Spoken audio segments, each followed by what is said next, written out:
Sir ने शायद join कर लिया। अच्छा, ओके। चंद्रा सर, जी हाँ अभी आ रहे हैं सर। सर दिख रहे हैं सामने। हाँ हाँ हाँ।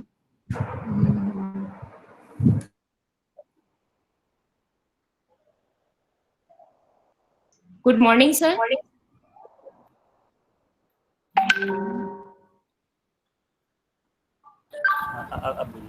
Good morning. Can you see me? Yes, sir. Yeah. We can see. Okay. Thank you. Okay, sir. Good morning. Good morning, sir. Good morning, everyone. Good morning. Good morning. Good morning. Archana ma'am, Dr. Sujata Roy is also here. So let me introduce her to the audience. A very brief introduction because she is also a part of our organizing committee. So she will be conducting this meeting. Okay. So Dr. Sujata Roy Abhijat is a faculty member in the Department of Philosophy, University of Delhi. She is my colleague, and she is a member of Gender Champion Committee. And this time, hello, can you hear me, ma'am? Am I audible? Yes, yes. Okay, sir. So, and she has been doing, she has been the part of organizing such kind of activities. But this time she couldn't actively participate in this program because of some other engagements in faculty development programs and all. So, welcome Sujata ji to your own program. Okay, Right. and now I'm handing this session over to you, and we will have to welcome sir. And sir, welcome from our side. Archana ma'am, आप भी कुछ बोलना चाहती हैं आप? बिल्कुल बिल्कुल। Rakesh Chandra sir, department of philosophy, Lucknow University, sir, in the way workshop and introduction to women position in philosophy in collaboration with Champion Committee, Department of Philosophy, Vasanta College and Department of Philosophy, Delhi University. Once again, I welcome sir. आपका जो topic है paper का वो है कि why does philosophy forget women? इसका जो आपने हिंदी ट्रांसलेशन किया है सर, यही अपराध विसारे हैं उदाया। ये बहुत टचेबल टॉपिक है सर, बहुत ही टचेबल है। और जब मैंने इस टॉपिक को पढ़ा तो रियली मैं बहुत फील की इस चीज को। और हम DN द्विवेदी सर भी हमारे साथ जुड़ गए हैं। प्रणाम सर आपको और आपका स्वागत है। उसके साथ एक चीज मैं और कहूंगी कि सर एनी बेसेंट का आज जन्मदिन है और हमारा वसंता कॉलेज उसे founder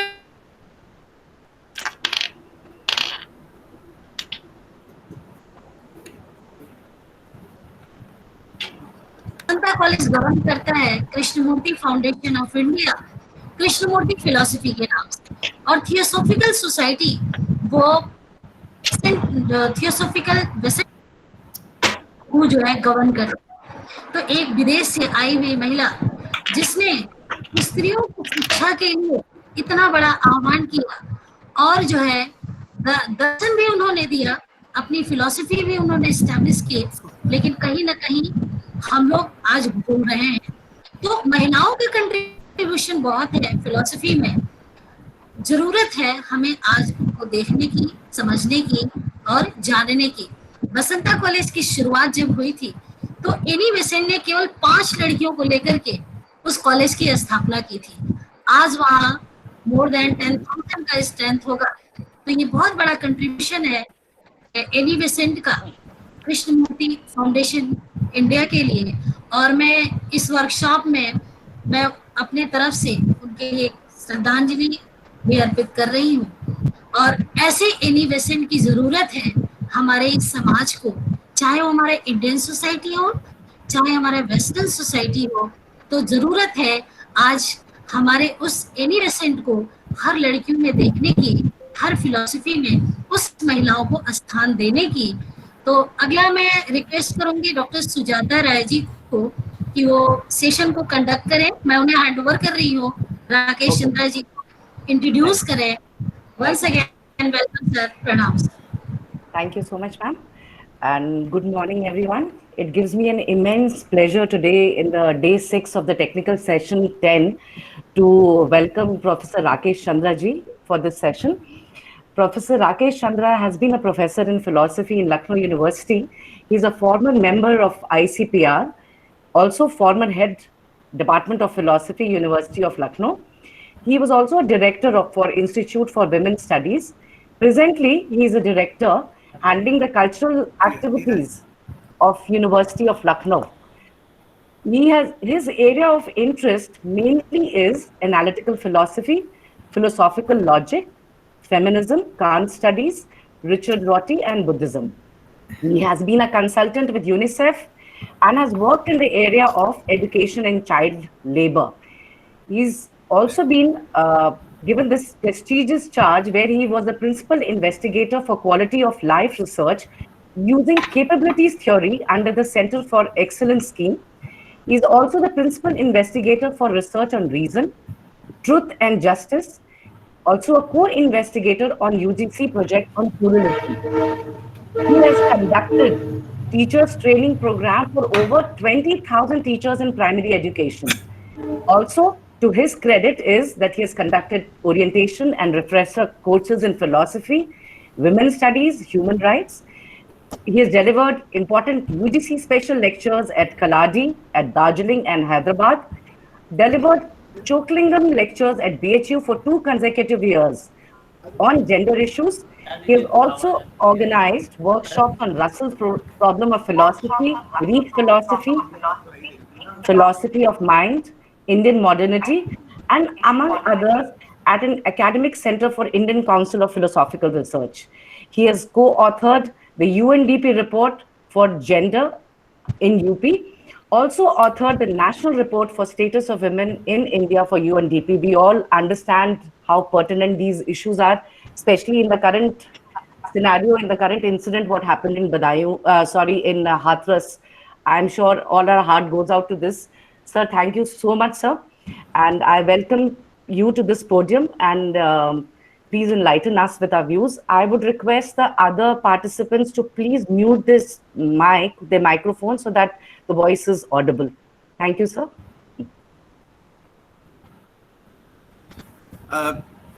Good morning. It's my great honor and pleasure to speak to you today on the question of women being forgotten in the history of civilization, including philosophy. As mentioned, the two things which I think stand today very heavily on us is the case that happened in Uttar Pradesh, its handling by all people in and out of office. And also, I think we mentioned the outstanding contribution made by Annie Besant, who I found very interestingly mentioned as Vasanta Devi in the Kashi Vishwanath temple inside the B.H.U campus. So it's very interesting that while we have honored and respected women in your and even in the present times, there continue to be brutalities and there continue to be forgetting of women's lives and oppression, both in and out of academia, including the history of philosophy. And that is why I think I took that whole question, Kehi Aparad Bisraya Hudaya, Ha Ha Jagat Veer Rahuraya. This presentation that I am going to share with you is a little extraordinary because I divided it to 4 parts. And in the first case, methodologically also, it does not follow a very simple trajectory. I take a case study, 2 case studies in the first part of my paper. In the second part of my paper, which is the longer part of my paper, I take the whole history of philosophy, mainly Western philosophy, that what has been the position of women in that history. The third section is a kind of assessment of writing about feminism and philosophy by one Western scholar, Moira Gattins. And the fourth section, I take my own teacher, an Indian teacher, Professor Shefali Moitra, who has written on, again, the question of feminism. So I respond to many things because many people say, is philosophy relevant to life? Then there is also this question that many people keep on asking, that what is the history of philosophy? Many people then ask that how has philosophy been written in terms of history? And many people also ask that what is the Indian contribution? And I consider that Indian contribution should not be looked at only in terms of ancient contribution. So just as the violation of women in mythology has been repeatedly spoken of in the question of the Draupadi Chirharan, similarly the question of today, the girl being violated, is equally important and equally Indian. So Indian does not necessarily mean ancient Indian, is something which I want to very, very importantly underline. So the presentation is, of course, as I said, an awkward piecing together of 4 sections. And as I think back and forth on some questions of universalism and abstraction of philosophy, because this is one very peculiar character of philosophy about which there has been much criticism coming from many quarters. And also I think it is the very nature of philosophy to be abstract and to be universal. So it has often left people cold, and it has also left me cold on many occasions, as it has done others. The first section of this presentation, I try to recall one of my own papers, which has also been published earlier. And that paper is a discussion on which I call fragile identities and constructed rights. The second section, as I said, I will briefly touch upon the elements of sexism in the history of philosophy. Section 3 addresses the work by Moira Gattins, and the fourth, I briefly consider a very extraordinarily worked out theoretical work by Professor Shefali Moitra, published from Motilal Banarsi Das. And her position does not seem to have changed over the issues, and I address as evident from the abstract circulated. So the paper that I'm trying to recall, again, I'm thinking most of you must not have read it. It is available in a book, which is called Fragile Identities and Constructed Rights. And I begin with the complaint, which is a 20th century complaint about analytical philosophy. Most of the people say that analytical philosophy is replete with engagements of Russell, Strawson, Wittgenstein, Searle, Frege, Kripke, Brodie. And whenever we are discussing these issues, we are trying to identify statements. What is a statement? What is an identity statement, etc. So whenever we discuss about identity, we are actually discussing about identity statements. And then when we have other discussions, we have discussions like the Cartesian discussion of Cogito ergo sum, or Kant, the transcendental unity of a perception, or Strawson in terms of M predicates, MP predicates, or William James in terms of stream of consciousness. These accounts of personhood engage with questions whether a person is a mind or a body or both. What is the relationship between mind and body? Is there a transcendental unity of a perception? Is it the stream of consciousness? Are we bearers of M and predicates? And even if you look at the Indian classical theories, they discuss about person in terms of Shuddha Chaitanya, the Panchaskanda, the Panchakosh. And none of these discussions or these discursive thoughts seem to engage with the full-blooded identity struggles of what we are, what it is to be a woman, or an undercaste, or black, or poor, or gay, or Asian, or a native, or somebody who has been using native language speaker as slighted in the metropolitan city, a non-metropolitan city person who goes to metropolitan cities, or somebody who's impacted by AIDS, or who's not blessed with many ways of the power play. So all the people who have been marginalized by power, nobody seems to be talking about when they talk about a person when in these discussions of language or theory. And I had tried to contextualize it with this complaint with reference to 2 lives with whom I had some contact. This is an unusual thing. I also don't think that it's a very good idea to use case studies because it's an empirical study. But as I said, this paper is a unique paper, very different from the others. The historical approach, I take the textual approaches, and in all of that, I'm using the analytical style. It's not analytical philosophy per se, but it is using the analytical style to look at these issues. One of the cases that I want to share with you once again is the case of a Dalit woman who took up her case with the homogenizing powerful feminists, because a large part of the feminists in India also at one time said that all women are alike. All women are a caste-like unity, and they face the same kind of oppression, marginalization, and subjugation.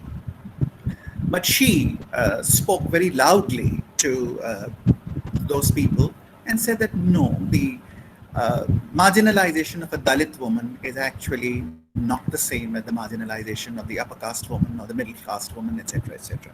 And then they had to have a study, and finally many of the people did agree to what she was saying. Her story is very interesting. Her father, it's a story of great courage, and the courage is not just of the woman, but also her father. Her father, Reaper, and he dared the school authorities who had asked his children to clean the school. He sent both his daughters and son to the school. The schoolmaster, instead of calling the son by his name, he said, "Ki main tumhe Ghasite naam se bulaunga." He had a name called Mahinder, but he said, "No, I'll call you Ghasita." And he asked that child to come and clean the school where there were leavings of the dogs, etc., etc. And the father said that, "Please don't ask. I have sent my child to study, so please don't ask him to do this."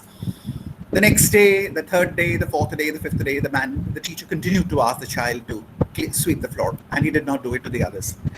So the father went over there and he brutally beat the teacher, and he pulled out the child. The girl, the sister, that boy is now somewhere in America as a doctor. The girl, however, went on to become an undercaste Dalit activist.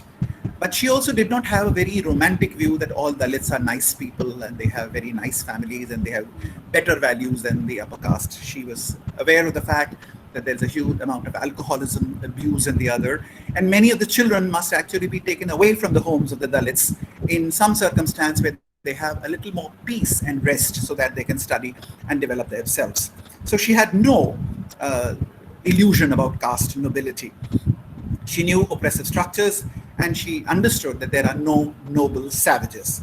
She was convinced that there is a self-hating criminality and cruelty on the margins, and with some children really needed, as I said, saving or even removal from the family. Because I kept on saying that no, the children must remain with the family, but she said no, the circumstance is so brutal that they must get out of it.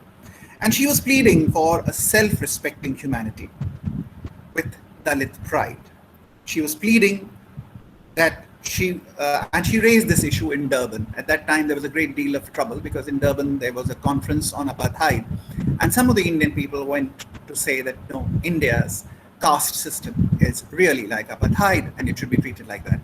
Very important people, including big political scientists from Jawaharlal Nehru University, protested against that and said that no, it is not to be treated like that, because they were always afraid that if we raise the caste issue as an international issue, just as we say that the UN army must go to South Africa and save the black people from the white minority government, someday the UN army will say that we are going to come to India and save the Dalits from the upper caste. So it was a hugely controversial issue, and strangely, philosophers had nothing to say about it.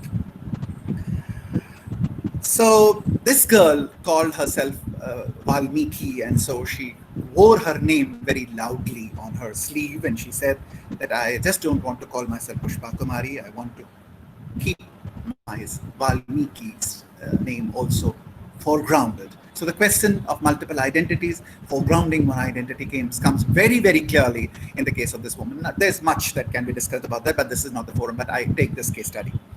The second case study is again a life of a young boy called Kul. He was a copywriter and he was an author, a poet, and he was murdered in Goa. 20 years before his death, his sister was also rumored to be having a relationship with another girl, and whose father was a big moneyed person, and he was very influential, and he got that girl killed because he thought that you can't have a lesbian girl. And her own father was a very weak man, and he used to be beaten by his stepmother and the stepchildren. And Kul was a closet gay because in Lucknow, in a conservative society, he did not want to come out as gay. And he was wondering that what would happen to his sister and their marriages and the others. One of his sister's daughter is now a very important journalist. He himself was also a journalist.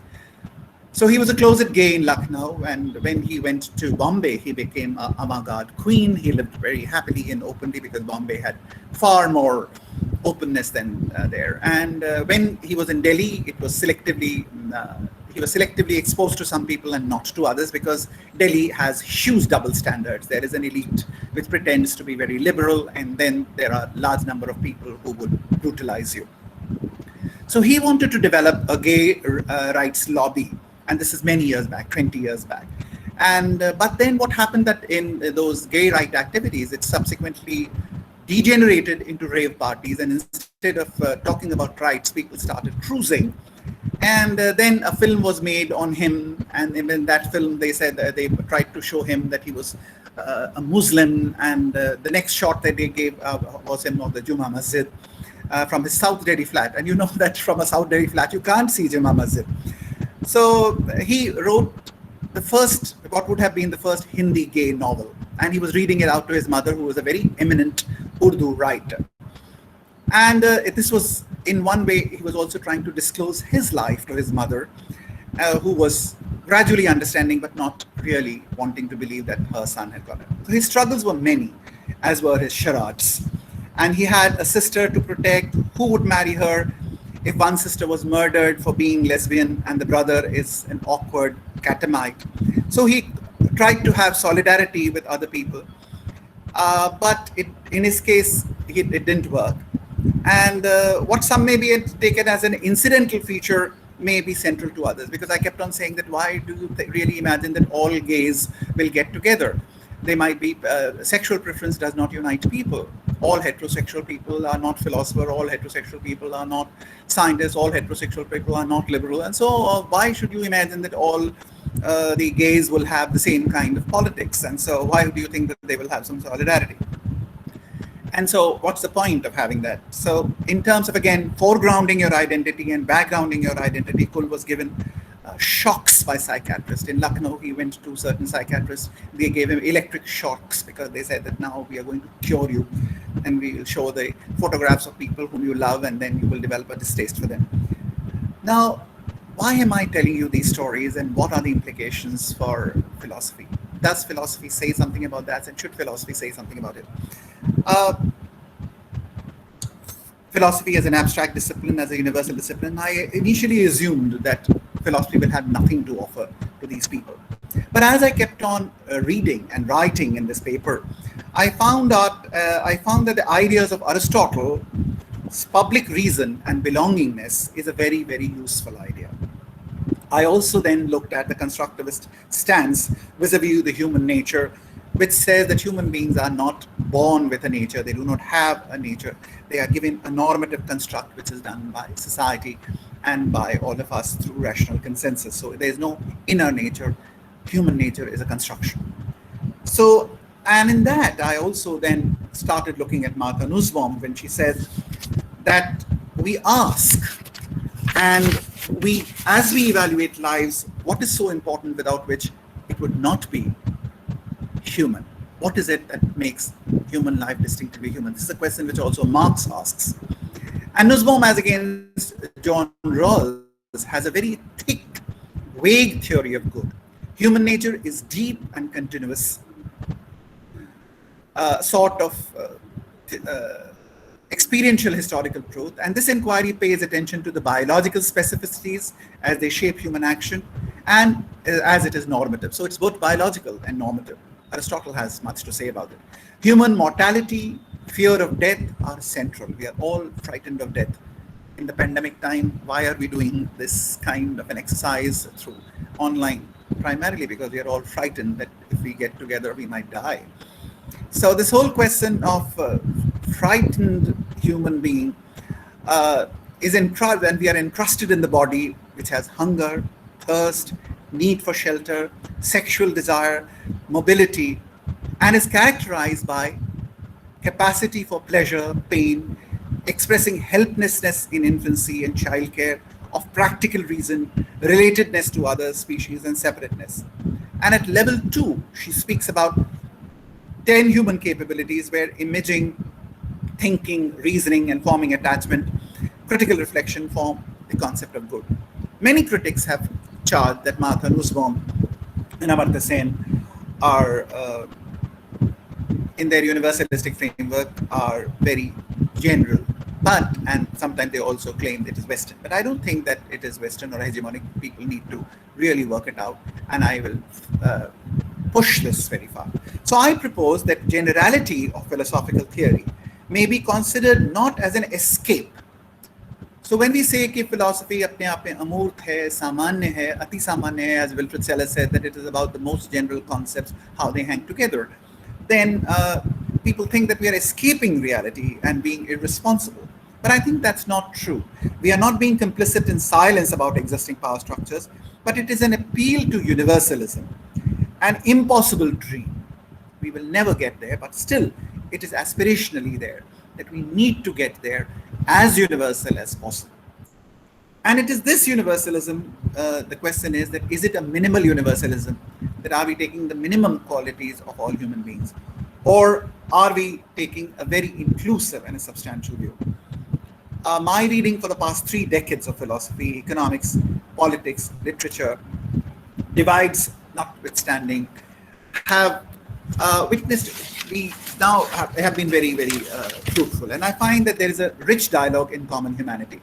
From street protests by people experiencing marginalization to recommendations to consider reconstruction in forms of feminist theory for justice, ecological feminism, etc. And despite their special focus, they are best understood within the framework of a non-exclusionary universalism, which at first seems philosophy is undoing. So what seems to be philosophy is undoing, that it is overly universal, and people like Kant and the others are generally accused of being overly abstract, I think is not its undoing. It is actually something right. This is the way philosophy should function, as giving you the large principle so that you use your imagination, your tact, your intuition in the specific sense, and then apply the general principle to the particular circumstance in which you are. And so, going back to what does Pushpa learn from this, and what does my friend who died, Kul, or who was murdered on the beach of Goa by gay bashers and robbed over there, what do they learn from philosophy? And I think that Pushpa's non-purist view of Techne model, where togetherness and publicity feature are very important for survival, because she lived her life publicly, brought the issues into public forum, and got them into togetherness and solidarity and dialogue. And that is the reason why she survives, while my friend, the one who hid because of strategic reasons to protect his sister, his family, and many other social pressures, including the law that India had, he died a savage death in shade. Do I blame him, or do I appeal for a world which helps to engage and creating an enabling environment wherein that person could have also spoken and lived in public light? Do I blame philosophy? And my answer again is I do not. As it overprivileges, I only say that overprivileging of philosophy is not right. Philosopher is, as Rorty says, a fellow conversationalist. And this is the kind of thing which with which I conclude the first section, that this idea that individual lives are held by philosophy, but not by giving complete guidance, but by giving a certain kind of framework with which we can work. So it may be Aristotle as I choose, it may be Nussbaum as I choose, it may be Rawls as I choose, and it may be some other as others choose. I'm not deciding it for them. In the second section of this presentation, I briefly speak of philosophy and gender politics. Some philosophers at different times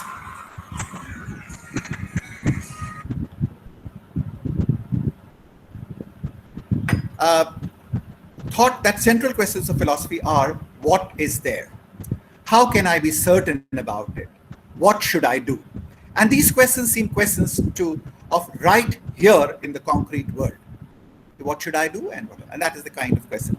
But this is a little deceptive. For many philosophers,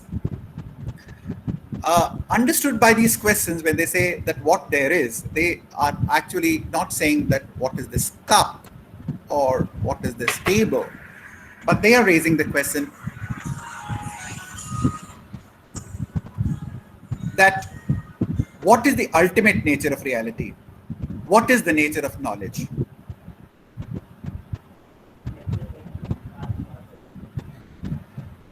These questions were removed from the embedded question in the context of experience, moving towards a priorism. Some scholars critically juxtapose this positivistic pseudo-philosophy against what they called genuine philosophy. They said कि ये pseudo-philosophy है, positivist की, analytical philosophy की, आपके बनारस में भी, दिल्ली में भी, everywhere. I am considered to be one strongly analytical philosopher who has a very narrow view of philosophy. But some scholars critically said that no, this is not genuine philosophy, and we need to come out from hibernation. And they invoked philosophy to recommit itself to the questions of knowledge and opinion, which would include a great deal of uncovering and courageous challenging of received dogmas. And this is a position which I think we all go back when we look at John Dewey. Scholars of feminist persuasion have called attention to how gender, power, and knowledge are treated by philosophers, and how they may not be rightly accused of initiating, but certainly they justify and perpetuate unjust social inequality. So a lot of people are saying that these philosophers are constantly perpetuating the distinctions. Feminist scholarship confirms great deal of androcentrism, bias, and philosophy.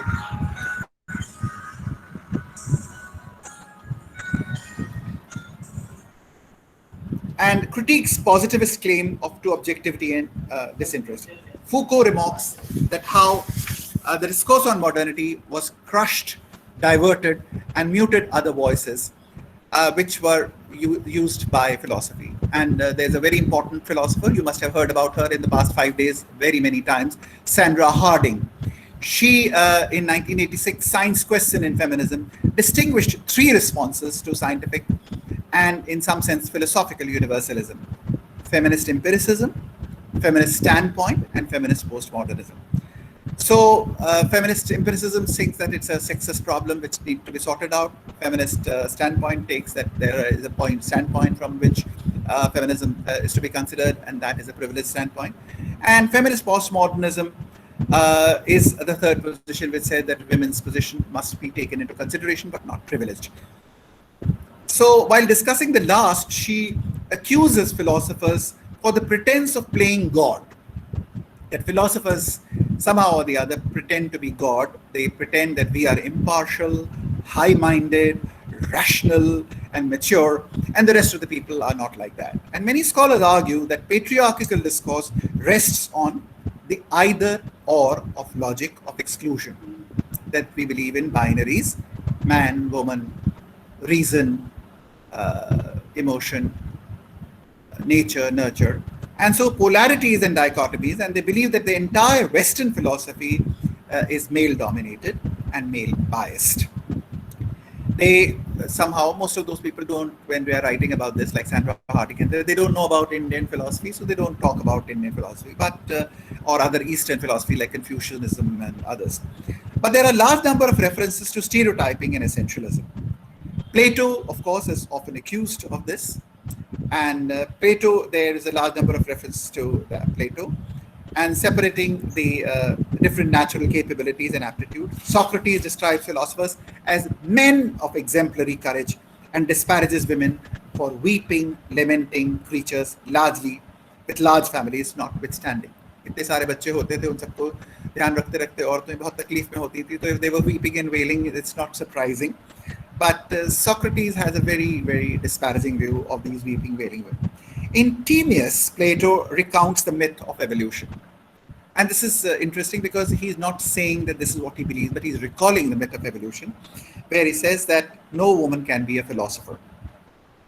Women are rewarded by reincarnation as men, and men are punished in reincarnation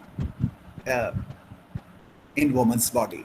Jain में भी ये वाली बात कही गई कि औरतें अगर बहुत अच्छा काम करेंगी इस जन्म में तो अपने सत्कर्म से अगले जन्म में पुरुष बन के पैदा होंगी और वो जैन माइथोलॉजी में फिर ये माना जाएगा कि फिर वो प्रक्षालन करने के योग्य होंगे. It's a lot of people have this. But this is again not what Plato is saying, but what Plato is recounting in his work. So women in Plato, of course, many times are seen as legal non-entities. It's very surprising because they mention Diotima as one of the teachers of Socrates. So it is not clear, however, that some dialogue like Meno, whether it is the response to sophist, where is to he to be positions, and Republic. And again, in Symposium, which is one of the major works where philosophy's definition is coming, Diotima is supposed to be the one who gives the definition of philosophy. So knowledge as a form of love is a definition actually credited to Diotima, who's a woman. A longing for immortality, of reason as passionate faculty. So Greek studies scholars often claim that Diotima is an imaginary figure. But the point is that even if she's an imaginary figure, it is a figure of a woman. And symbolically it is important, and Plato also admits of exceptional women who could be rational and could be guardians if they shed the embeddedness and emotional attachment. तो औरतें अगर अपनी भावनात्मकता को छोड़ देती हैं तो वो भी फिलोसोफर बन सकती हैं. Aristotle also seems to justify suppression of women and slaves in the household for lack of authority, क्योंकि उनके पास अपने ऊपर अधिकार नहीं होता, इस कारण वो फिलोसोफर नहीं हो सकती. तो slaves, बच्चे और औरतें, so they do not have control over reasoned speech and absence of leisure, and only a blessed view who pursue a life of contemplation and reason can be philosophers. Now, this is about position of women as it is. Interestingly, despite such sexism in the writing of Aristotle, Martha Nussbaum, Amartya Sen draw their whole capability theory from Aristotle to use for gender justice. This is very interesting that the feminists in the pro-modern times draw a lot from Kant, who is again sexist, draw a lot from Aristotle, who has disparaged women, and draw a lot from many other people, which is useful for the liberation of women. Then that is said that Descartes' separation of mind from the body is also a suppression of the feminine. Kant's enlightenment and pure reason also is seen to be accentuating gender demarcation. Kant saw human history as one of resistance and conflict in a progression of capacity of reason. Women are considered immature. Though famous for his universal moral law, in his political writings, he considered women to be passive citizens who enjoy freedom but cannot vote. This is very interesting that when you look at Critique of Practical Reason, when you look at his other writings on morality, he keeps on talking about the categorical imperative. Nobody should be treated only as a means to an end, but they should only be treated as ends in themselves. But then he said that no, but women will always remain passive citizens, and they are essentially passive citizens. This is something very, very terrible. So slaves, merchants, minors, and women do not qualify. And he equates women's freedom with their capturing or seduction of men. So they will only reign men, but they will not be rulers. So they have no reason, and men must rule. And he ridicules women's education, which is also very, very tragic and sad. He said that women are only there, a watch to see, much like the young gundas in the campuses. Women have capacity to melt the heart, but men are more sublime. And his a priorism and universalism notwithstanding, he supports capitalism and existing gender hierarchies. This, I think, when you look at Susan Mendes, she gives a very good account of that. Kant's anti-instrumentalism and value of human dignity is, of course, as I said, used by feminists. Marx's scholarship is ambivalent on his treatment of gender. Some people think that he does not very carefully look at gender. And Engels is also accused of naturalizing sexual division of labor. It is seen as complicit with others in the so-called masculine horizon of meaning and sensibility. Utilization of Marx and Engels for feminist liberatory purposes is also well known. We know that a lot of movement, including some of the very good movements in and around Varanasi, in Saharanpur, when people are working with women's groups and the others, they have been using the gender ideas and ideologies of Marx and Engels. So, besides Russell, John Stuart Mill appears to be the only major philosopher who incorporates women and men as equal. From subjection of will of others to freedom, he advocated suffrage, education, and employment. And he acknowledges, again, personally also, he acknowledges that Harriet Taylor had an important role to play in his contribution, which is strange that Sartre never mentions Simone de Beauvoir's contribution to his writing, although Simone de Beauvoir very often mentions Jean-Paul Sartre's contribution, although I don't know whether how much of genuine contribution existed in all the acknowledgement which Simone does to Sartre, at least in the earlier work.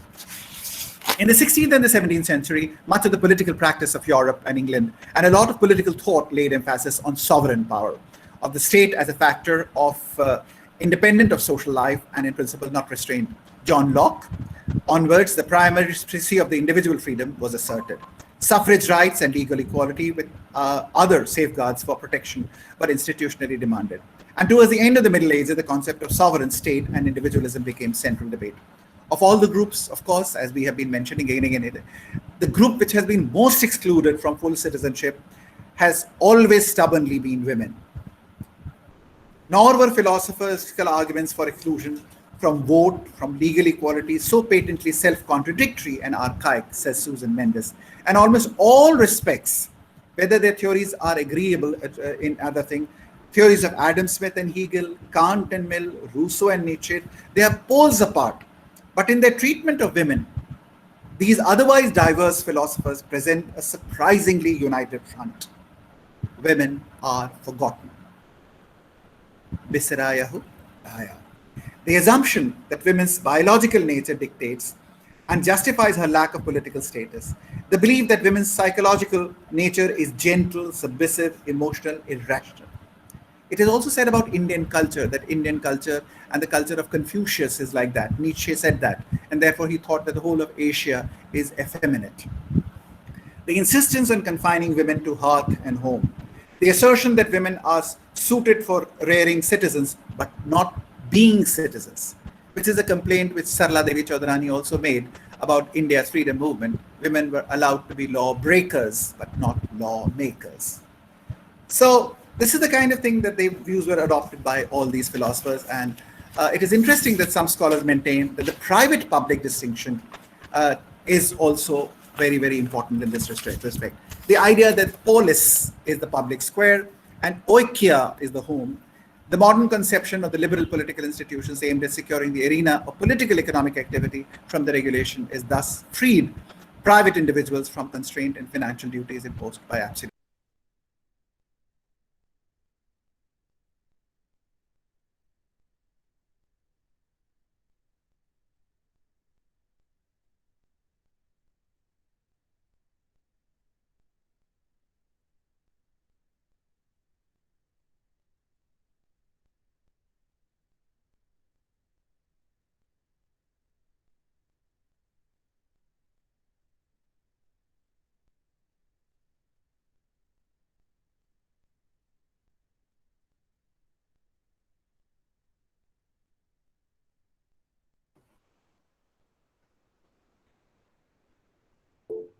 Hello, Hello. can you hear us? I guess there is a disconnection. Yeah, I Uh, think. he has been disconnected or freezed or something has happened due to network issue. Archana ma'am or Rajesh, sir, I request you to call him up in order to tell him that he is not available. Okay Uh, okay okay मैं कर रही हूँ call okay, okay.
Hello. Hello, Ritu ma'am. Yes, yes, Dr. Rekha. Yeah, we can't hear anything. And may I know the title of sir's presentation? Today's Yes, presentation? आप एक Dr. बार यहाँ पे Abhijat आप connect नहीं दिख रहे हैं sir, एक बार Yes, फिर से कनेक्ट होइए सर, एक बार फिर से कनेक्ट दिख नहीं रहा है अभी। ठीक है सर, आप कनेक्ट होइए। Hello Ritu. yes, ma'am. Hello. हाँ Yes, मैंने ma'am. बात की सर से, तो बोल रहे मेरे तरफ से तो कनेक्ट दिखा रहा है। हमने कहा नहीं सर, आप यहाँ से डिस्कनेक्ट हैं, एक बार फिर से आप कनेक्ट हुई Okay, तो okay. कोशिश कर, ठीक है। Okay. अर्चना जी, डॉक्टर रेखा जी की एक क्वेरी है कि आप इनका टाइटल बता दें सर के लेक्चर का। तो अभी ओके मैं बता रही हूँ। हाँ, शुरुआत में ही इन्होंने मेंशन किया था। Why does philosophy forget women, why does philosophy forget women, और Okay, thank उसका you. उन्होंने हिंदी वर्जन कहा है कि ही अपराध विसारे हो दाया। अच्छा अच्छा.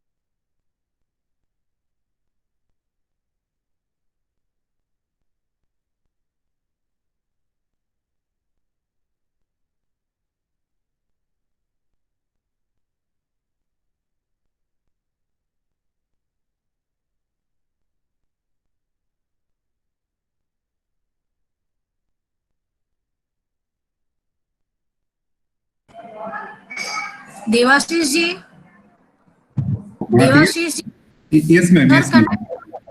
सर कनेक्ट होने की कोशिश कर रहे हैं, आप जरा देखिएगा, मॉनिटर कीजिएगा। हाँ हाँ जरूर। Okay sir.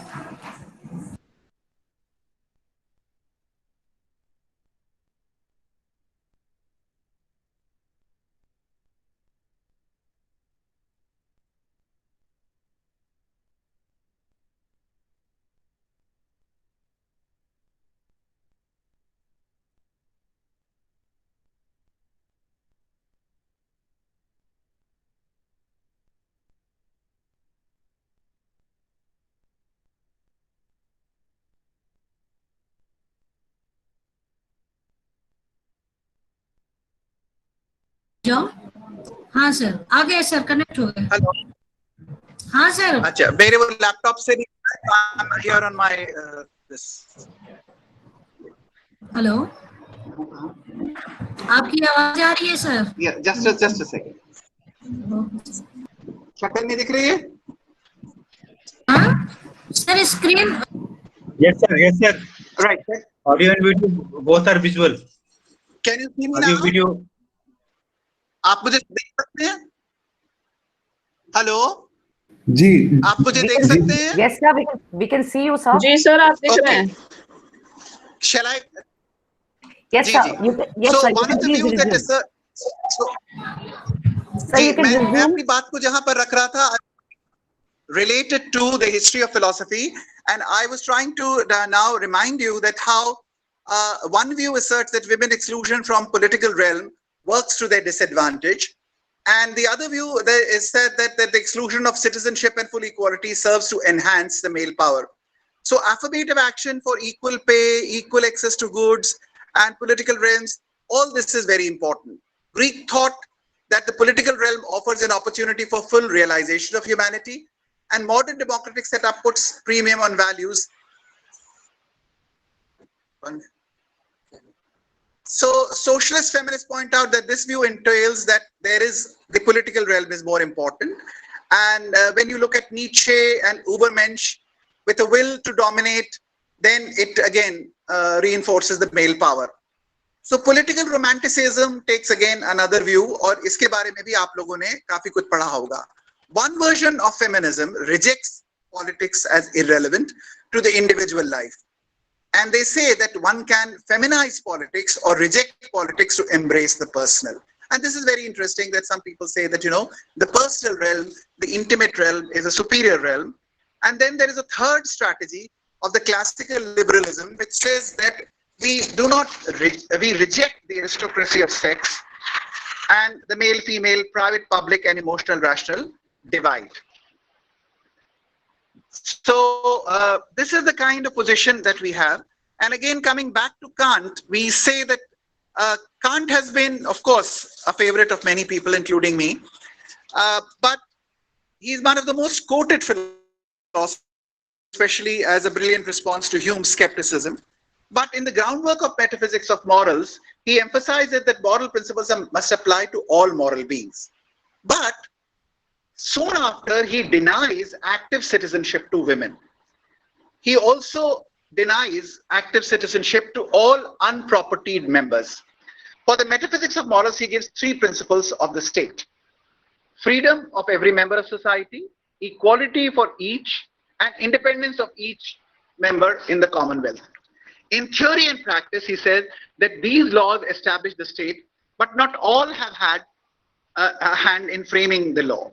तो सब लोग citizen तो होंगे, लेकिन law नहीं frame कर सकते. And his answer is that no, women cannot do that. Servants of merchants are passive citizens, and so are women. And passive citizens like apprentices and the others can become active.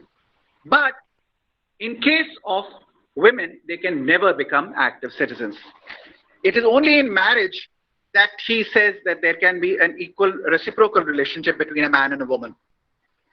But not always. Women obtains domestic dominance. घर के अंदर वो अपना हुक्म चला सकती है, but she has no political active role.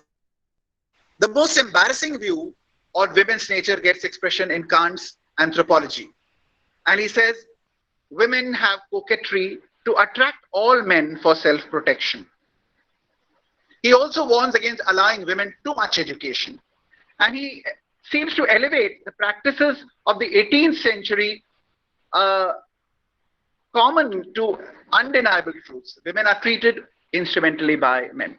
तो औरतें उस जमाने में क्या करती थीं कि वो आंखें पलकें हिला हिला के अच्छे कपड़े पहन के आदमियों को अट्रैक्ट करती थीं, और आदमी जो थे वो मेहनत करते थे. ये अगर 18th century का जो जमाने का जो नॉर्मल एटिकेट था, उसको ही somehow or the other trying to make it a essential nature of humanity. And this is extremely sad and peculiar. I feel it's very embarrassing as Kant scholars. So most students of philosophy consider utilitarianism as a historical ethical doctrine with many faults. But here I want to remind all of you that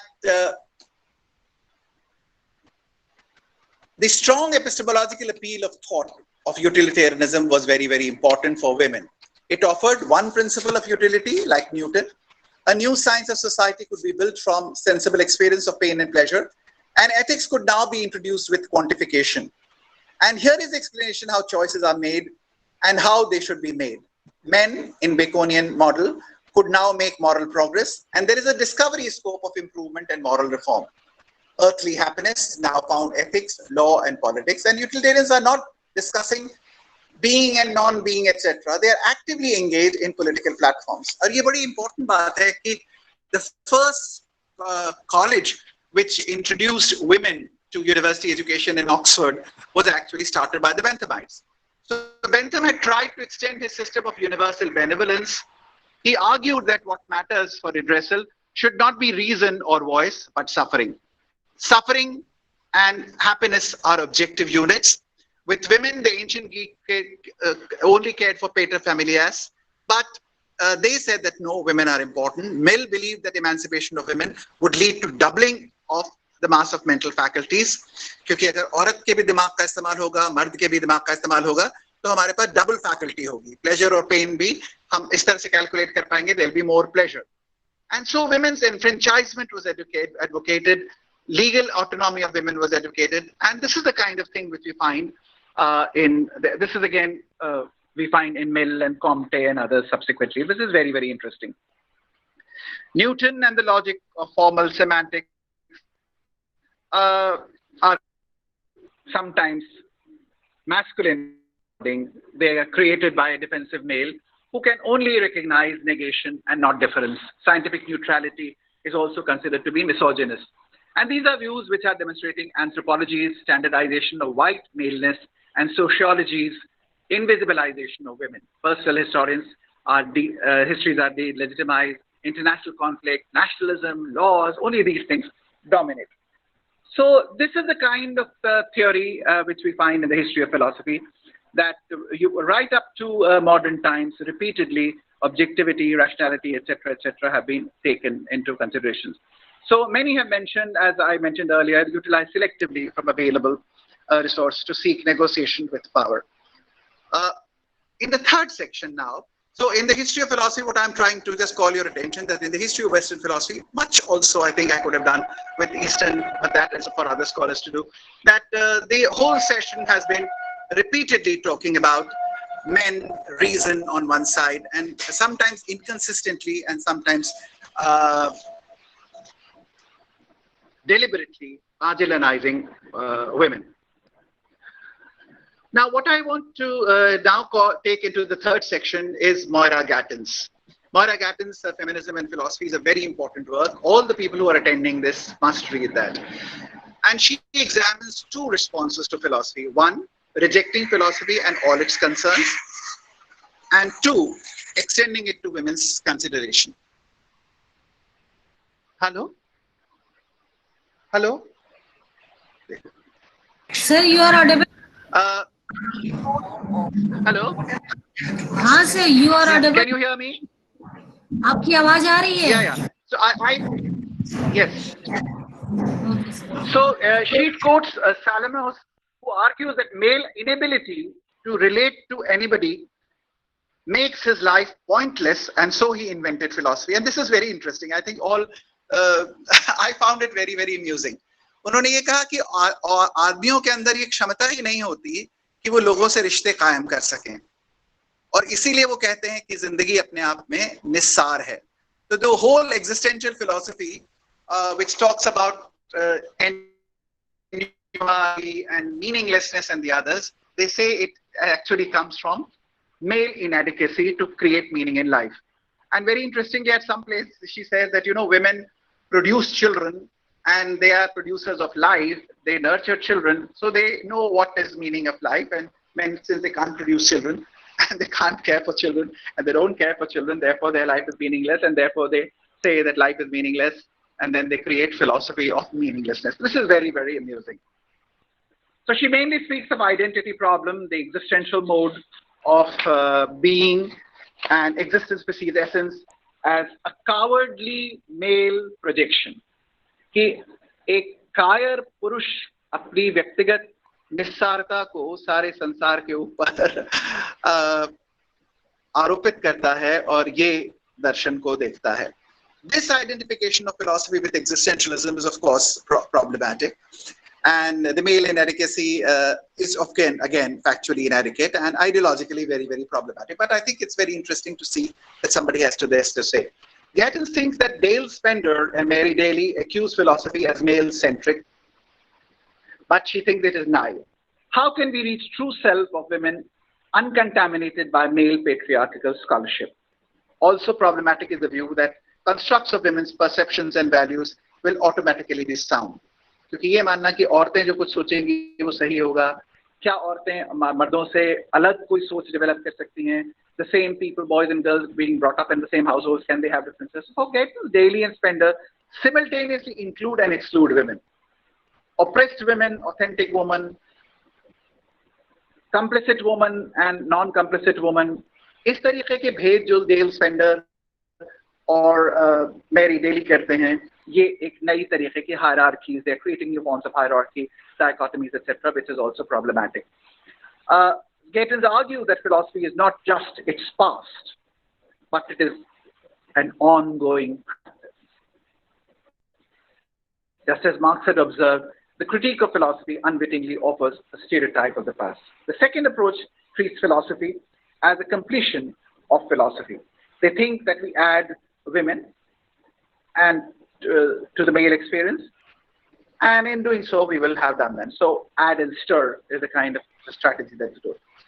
So Mill and Simone are attempting this. Gatton sees that there is an inherent problem, as dichotomies and philosophical thinking are deeply implicated in the politics of difference. And she contests that femininity as a discursive category is constituted by exclusion of reason.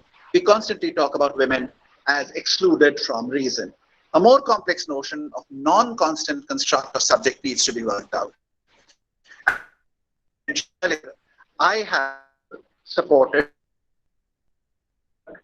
the kind of work which is that draws inspiration from Martha Nussbaum's thick theoretical framework. In the fourth section now, I would like to briefly discuss some issues which have been raised by Professor Shefali Moitra in her book on feminist thought, where she speaks about feminist response to the androcentric centrum and hegemony of reason. जैसा हम लोगों ने पहले भी देखा था, there are sexist remarks by philosophers. अभी भी हम लोग देखते हैं कि कई philosophers, and this is very interesting as an aside. When Dept was writing on Frege, he spent most of his life on Frege, wrote two very, very thick, important books on Frege. But subsequently, he discovered that Frege was a racist. And he said that, why did I waste my time on writing about a man who was sexist? But this, I think, is a problem. The value of philosopher does not completely be rejected because of some error of judgment or even deep-seated philosophical error. So the remarks of Plato sometimes are sexist, but in many other cases they are not. Wittgenstein also, we find that Russell thought that Wittgenstein had no social imagination, and his disrespect for women and their intellect was not appreciated by Russell. So there have been responses in attempts to express women's issues in abstract universal mode. But some point out that women are not the problem. The problem is philosophy.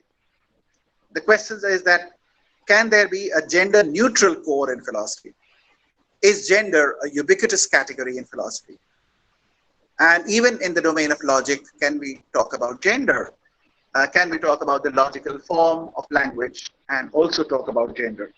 Or are we only talking about the objective empirical level?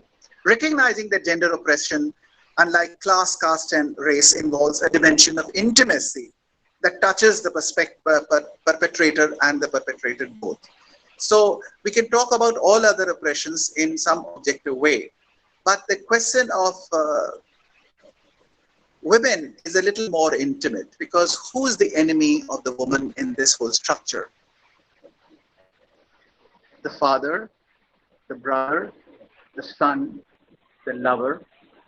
Somebody is so intimate to the heart. And that is why, whether it is in individual life, you find that why do women, again, keep quiet so often? Why do women raise their voice and after some time again keep quiet? Because the call of justice sometimes is taken over by the call of love. So the heart very often is defeated, and the heart in one way is defeated, and also in one way it dominates over the head. So when you look at biographies of women constantly suffering oppressive treatment at home by their fathers, by their husbands, by their lovers, by their sons, you sometimes keep on getting irritated. But in all those cases, the question is, this is a very intimate sphere of violence. And therefore, this is the difficulty with this particular relationship.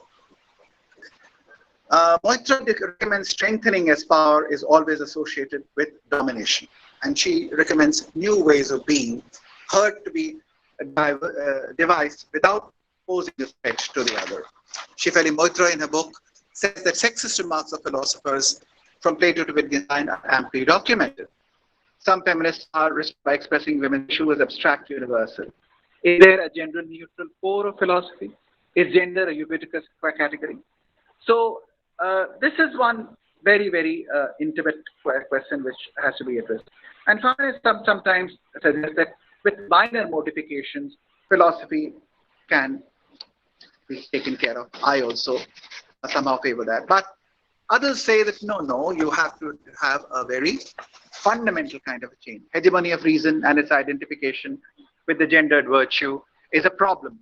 Women are considered to be emotional, which is and they cannot compute, they cannot be orderly. So skepticism about ideals of rationality, universality, impersonality, detachment, dispassion, neutrality have been expressed by many others, not just the feminists. You know, the pragmatists were also saying that this privileging of reason is wrong. The historicists like Wittgensteinians have also said that. So feminists are saying that there are people who speak only about reason are politically motivated. Some feminists think that the project of science requires some repair work. They use Marxist existential Freudian models, and the radicals insist that the complete investigation needs to be changed. And some argue that their shared identity can be developed. In contrast to the essentialist feminists who accept that there are two completely different sets of values, male and female, there are many who worry about it. And they say, if you say that men and women are entirely different, if you say also further that men cannot understand women, just as the white cannot understand the black, then you have a problem. So how do you work that out? And so the radical feminist does not accept a single organizing principle.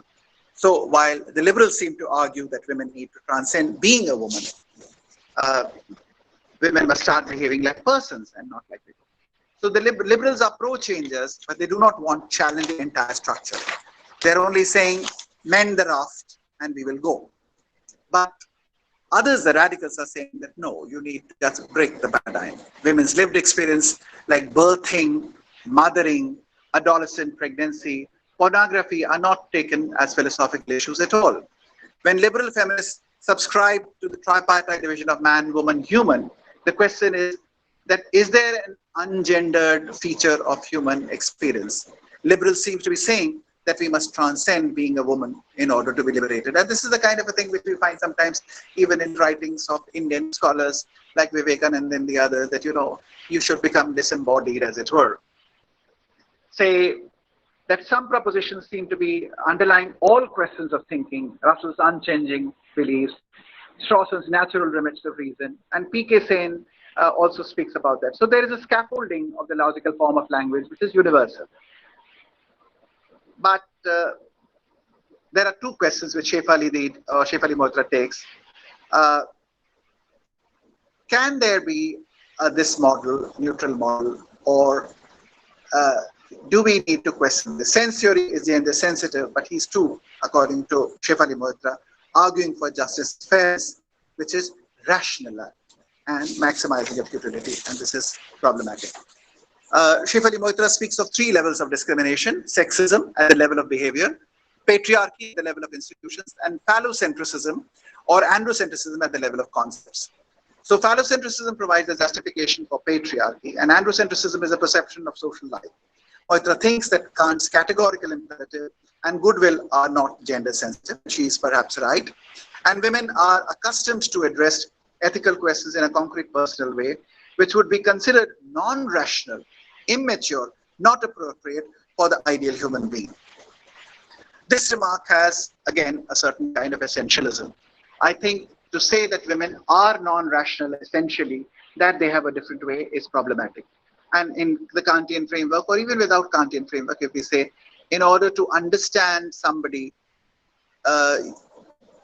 you should allow that person entry into that experience. And if you say that men can't understand women, then you can't blame men for also being oppressive, because you can't be held responsible for what you do not know. Ought implies can. So if you can't know something, you cannot then be held responsible for not doing that thing. So the feminists speak of female gendered virtues like nurturance, tolerance, awareness of others and the others, and this I think is problematic. Kant, Davidson, in India, Pranav Sen, etc., believe that reason's function is to have a coherent, systematic understanding. Feminists argue that this characterization of logic, rationality, philosophy is based upon a dualism. And there is one very interesting thing in Val Plumwood. She says there's the totalitarian problematic of logic. The two-valued logic is that of domination. She speaks how totalitarian politics can play havoc.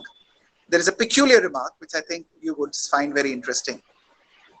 She says negation not P is defined in terms of P. It becomes peripheral and P becomes the center of power. So P is central and not P is peripheral. Man is center and not man is central. So laws of thought are challenged by, of course, mystics, romantics, pragmatists, anti-foundationalists, feminists, and the others. But to say that logic is patriarchal, P is central, all men are mortal, this is a patriarchal remark, is a really strange thing. So dualism and objectification are problematic. But difference must not be denied. But homogenization has to be. But the trouble is, if homogenization has to be denied, to say that all women think alike, that all women are feminists, is also a very problematic issue. Plurality of logical systems has to be stressed. But can we be monological at the basic level? This is it. And so, do we go anarchist? Moitra says, we go plural. And so we lead to a radical position. It may be useful to argue that some have a meta-level logic. People say that the meta-level logic of multi-valued logic is also two-valued. And I may add that it is interesting that the desire to accommodate and celebrate plurality, vagueness, and silences, which is expressed by many scholars, is also not left at that. There's further an examination and invitation to notice differences. The pluralities are often to be marked out, and vagueness too are to be mapped when occasion arises. We have so often argued that restoration of conjugal rights as part of the law seems a justification for marital rape. Just as we have appreciated the traditional and modern laws for allowing dissolution of marriage in case of impotence, particularly male, when you, as you remember, Choti Bahu in Bimal Mitra sees the rejection of her body as a rejection of herself. That if the man goes to a prostitute and claims his masculinity, the woman being rejected in her body feels insulted by not being treated as a person. So the intimacy of the body is also a very intimate part of the self.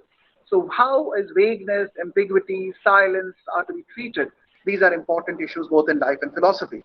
So the sense of justice, human rights and capabilities, whether it is the case of sex in determination of sports person or age, or of the determination of what is the age of the rapist, all these questions are problems of identification. And taking these calls, I think philosophy's universalistic norms from concrete tasks reminds us that philosophy is not escaping, but it is only taking a more general position, which is useful. Alison Jagger has said to have put called traditional ethics for showing less concern for women's interest in issues, trivializing moral issues, and overrating the male. But the rules, rights, universality, and impartiality are emphasized in over relationship, responsibility, particularity, and potential. But the question is that can we have an emphasis on subjectivity which justifies everything, or you will have to put that under a general rule. So gendered ethics claims to aim at amelioration of the suffering of the oppressed groups. The history of women's morality is not new. The great philosophers from Plato to Aristotle to Descartes are all treating women as inferior creatures. However, Mary Wollstonecraft, in her classic The Vindication of the Rights of Women, denied that women were doomed by nature to be morally less virtuous. They do have rational powers. The only thing is that how do you define rationality? And they can not necessarily wind up being hypersensitive, narcissistic, and self-indulgent. Reason consists in a distinguishing feature of human character. We need to also cultivate reason in women. Mill had done that, and later many thinkers denied that virtue should be done that. So I again keep on looking at whether it is at Rousseau or Elizabeth Cady Stanton. Feminist discussion has contested the idea of more universal, abstract, impartial, rational knowledge. But I think that it is possible to recognize all that diversity, and it is possible to give new meanings to old concepts, but read society in a language of it without oversimplification. By responding to the question to the removal of gender bias through language, we can look at many things. Should we look at language and remove the bias in language? And here I quote something very interesting, which I heard from Gayatri Chakravarti Spivak 2 years back in Delhi. She said, Bangla does not have verbs and adjectives taking gender. Hindi भाषी लोग अक्सर बंगालियों का मजाक उड़ाते हैं, लड़का भी खाता है, लड़की भी खाता है. But she says that since in Bangla, the language does not have a gender bias, and if you start imagining that Bengalis do not have patriarchy, that there is no gender bias in Bengal, Gayatri Secretary, you need to go and boil your head. So we need to be careful as we examine direct impact of reciprocal relationship of philosophy and culture. Radha Krishna worship in houses does not mean that we will allow our young boys to be in love with older women who are married to some other men. Philosophers' attempts to see Nyaya systems as negation and contradiction, many other things are now coming to fore. The discussion of Austin's philosophy of language, literature, are all very, very important kinds of ways in which we look at language and philosophy of language, which can help us to understand a language and language suppression. But oversimplified view is wrong. And I go back that in this fourth section, I think that to say that logic is male-centric, to say that P is male and not P is female is actually a category mistake. We need to have a more careful analysis of both philosophy, and we need to look at that Aristotle's emphasis for taking the law of excluded middle and the law of contradiction as basic. It's in no way taking away from him to take on to the discussion of being and becoming, actuality and potentiality. And so the overemphasis on difference can lead to irreconciliation, which will be self-defeating. So the feminist purposes of justice, inclusion, radical transformation, all of that, to my mind, can be served well within the framework of universal philosophy, within the aspirational idea of universal philosophy, with using analytical methods. And using analytical methods does not mean taking only a single model of rationality or taking only two-valued logic as of the day. You can have multi-valued logical systems, as has been done so often, and yet go on and further. So I close my paper here, wherein I have used a case study, wherein I have used some illustrations from the history of philosophy, and wherein I have used one Indian and foreign scholar to look at the relationship of philosophy and feminism. Thank you very much. Thank you so much, sir. Should I now open the house for questions? We'll first take up the questions. Yeah. Hello. Yes. Yes. Hello, this is Rekha Ocha here. May I ask? Yes, please. Yeah. Yeah. Thank you so much, sir. I really am fortunate that I got this opportunity to hear you, and I heard you many times and always learned from you. You have really unfolded many arguments. Sir, can you hear me? Yes. Okay, sir. So you have very nicely mentioned about women philosopher, how they have been left out of canon, so much so that people sometimes think that there have never been any woman philosopher. And some women philosophers have been entirely neglected. Like we have many examples, many metaphysicians like Margaret Cavendish, Annie Canby, they are all forgotten.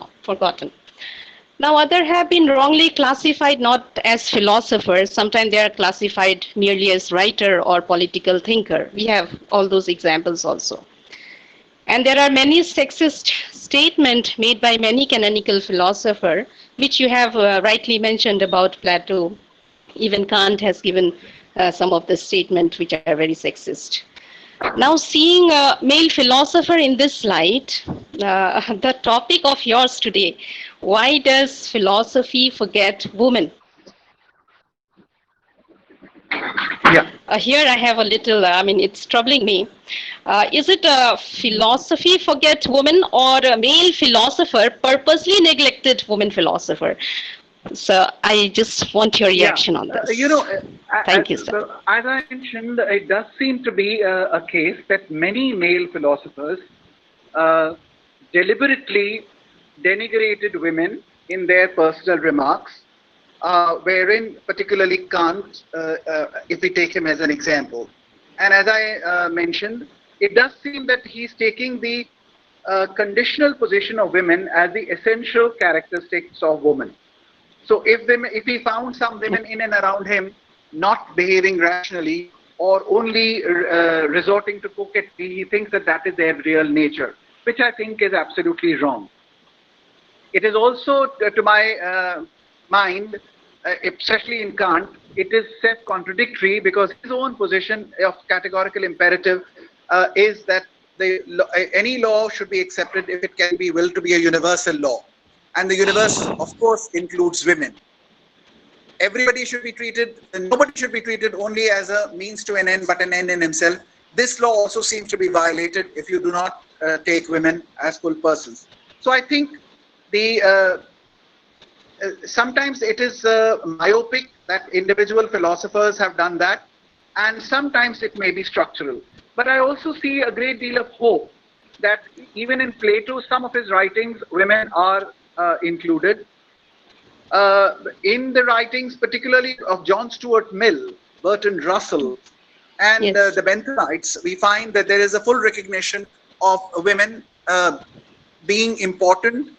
One, because they are and can be rational, number one, and two, because they are, like other human beings, capable of pain and pleasure.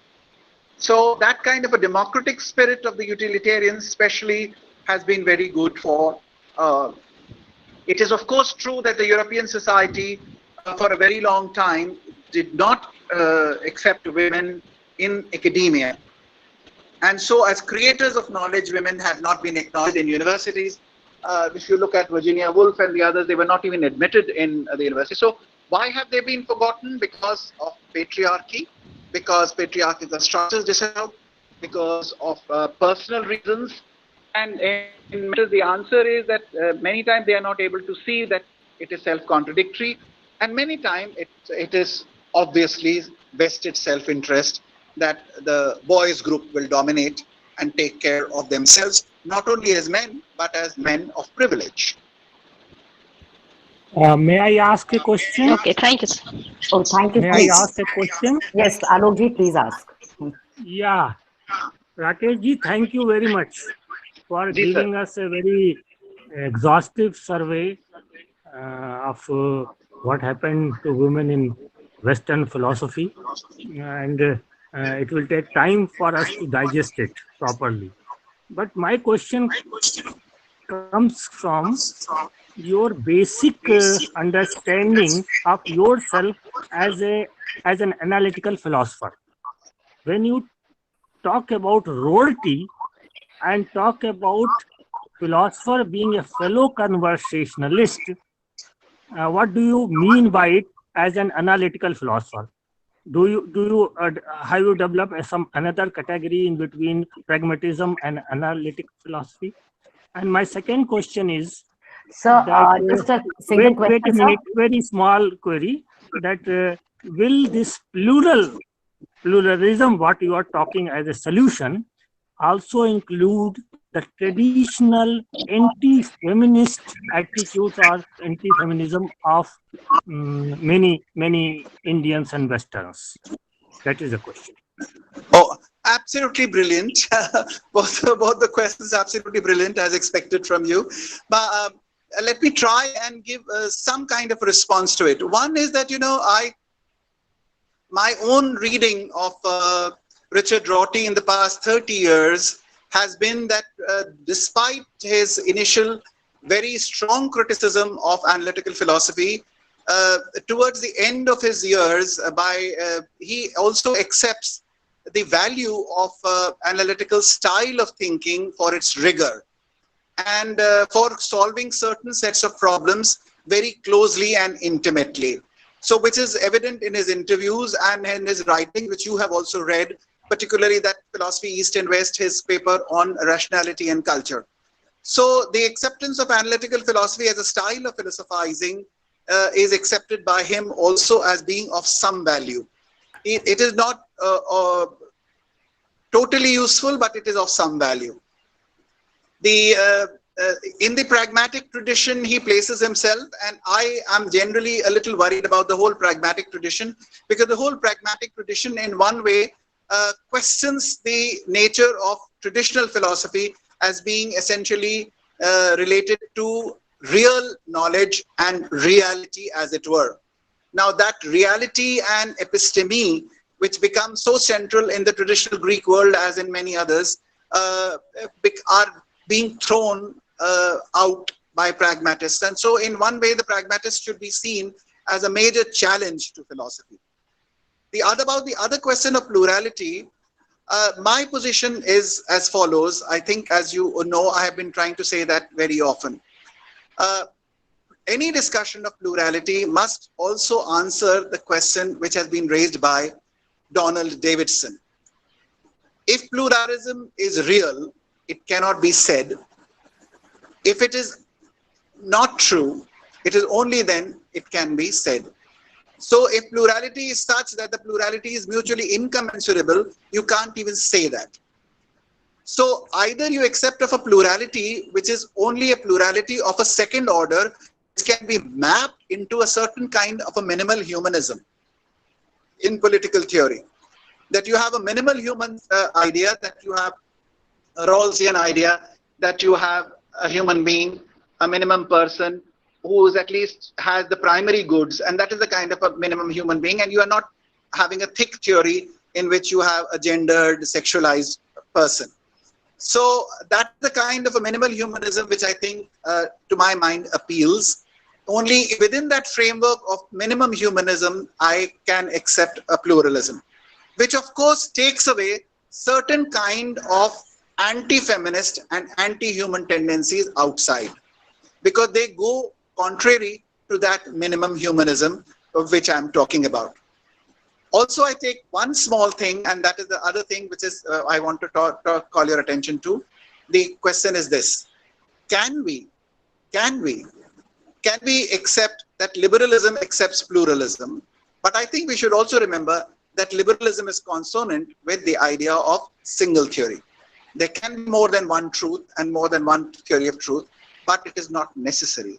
Liberalism is consonant with non-pluralism. Thank you, sir. So, looking at the time, I think we Thank you. we can allow so much. Two more questions. Very quickly, because I want to ask one question to Rakesh. Hello, one question. A single question. Yeah, please keep it to a single question. Sir, it seems that you are taking side of dialogical universalizability instead of abstract universality. But my question is, what would be the place of dialogicity in analytical philosophy? See, analytical philosophy is only one style of philosophizing, which is trying to say that we are going to analyze concepts as they come. Now, even when you look at the concept of dialogue, the question would be, is it a dialogue between equals or unequals? Who's deciding the topic of the dialogue? What are the terms and conditions of dialogue? In the Socratesian dialogue, also the teacher has the authority, the student has only a certain kind of resistance to what the general theory is. So all these kinds of things will come in. So how will you analyze the notion of dialogue? How will you analyze the notion of the presuppositions of dialogue? This will all be done by analytical methods. Analytical philosophy is not a theory. It is only a method of how to do philosophy. So we will analyze the notion of dialogue. We will analyze the notion of the people who are dialoguing. Are they always equal? Who will decide? Will there be a finality? Will the finality be considered in terms of reality, etc., etc.? Okay. Should I allow more questions, because sir also has some limitation of time, or should I wind up the session? Ritu? वहाँ chat box में कुछ questions आए थे. So, Shivi? Can I just ask one question? Please, quickly. Yeah, because sir Very also quick. has limit. Right, right. Professor Rakesh ji, congratulations. Yeah, this is not my field, although, but I still feel like asking you. Maybe I'll get some resolution of the dilemma that I have in mind. Uh, when we talk of philosophy, philosophy is the world of ideas. Abstract ideas or concrete ideas, that's a later issue. And when we come to universe of ideas, they are gender free. So, do you think that women of contemporary times, of our times, should be worried about this problem as such of, having a discourse on feminism? Because despite having feminism of so many varieties, Hathras is still happening. Damini case is still happening. Just a small little remark from you would be enlightening, I think. Thank you. See, I think no particular subject can claim that it has solved the problems. Now, despite remarkable discoveries in physics and chemistry and computer science, we still find that our washing machines collapse and our cars go out of order and our plans do not work with technology. This does not mean that we are going to give up our discussions of science and technology. Generations of people who have raised questions about women's rights, generations of people like our mothers and our foremothers who have struggled to develop theoretical frameworks of feminism, have brought us here. That now democratic people and feminist scholars have brought us in a position right now that today we have so many progressive laws. But many of the times the laws fail, many of the times individuals fail, many of the times states are bad. But then we cannot say that all this struggle has gone in vain. Today, when we talk about in India with so many women in important positions as lawmakers, when we see so many Dalit activists, when we see so many colored people in cinema, it is important for us to see that it has come through a long struggle. So feminist struggle, I think, has been very, very successful to my mind. It has brought to our notice something which we did not recognize for years together. Many of the things that they are saying may be themselves problematic and require further investigation. But I think it's an extremely useful thing that a woman is being raped is not going to say that all Indians are rapists or all men are rapists, or there's no point of having law. So also, I think that it's important for us to realize that feminist consciousness is very, very important, and that young people today, I find so many young boys and girls today are far more conscious and far more caring than they would have been in an earlier framework. Thank you so much, sir. So I think, yeah, with the sir's also urgency to leave. Thank you very much. Can I leave? Sir, just a quick note. I think it was a beautiful presentation where you brought forth so many ideas. It was a broad canvas, and we all are going up with a lot of very pertinent questions in our mind. And though you claim that it didn't really have a methodology, but the way you try to weave the theory into practice by bringing forth the case studies, I think that makes philosophy very, very pertinent. Though we started with this question that why does philosophy forget women? You have also brought out the prominence or the importance of philosophy by bringing forth the case studies and highlighting these questions. I have a lot of queries, certain discussions I would like to take maybe at some other platform, some personally with you, sir. So it was a wonderful, wonderful presentation where all of us have benefited from your lecture, and you have laid down some very edifying rules as to how we should understand feminism and what exactly should be the role of a philosopher. It should be the role of a fellow conservationist, where it helps us to frame policies. And we are not trying to universalize the rules, but yes, it becomes a guiding light to frame policies. And with this note, and I would like to thank sir for taking out time for this wonderful lecture in this workshop. I would also like to thank the organizers for calling sir and giving us an opportunity to listen to him. Thank you so much. And thank you, Sujata ji, for chairing the session. Yes. Okay, thank you everyone from the team of organizing team. Yeah, thank you, Professor Rakesh Chandra, and for such a nice presentation. We will be starting our next session at 4 o'clock. So hope to see you all there as well. Okay. Thank you. Okay. Thank you. Thank you so much, Ritu. Thank you so much. Thank you, Archana ma'am. Thank you so much.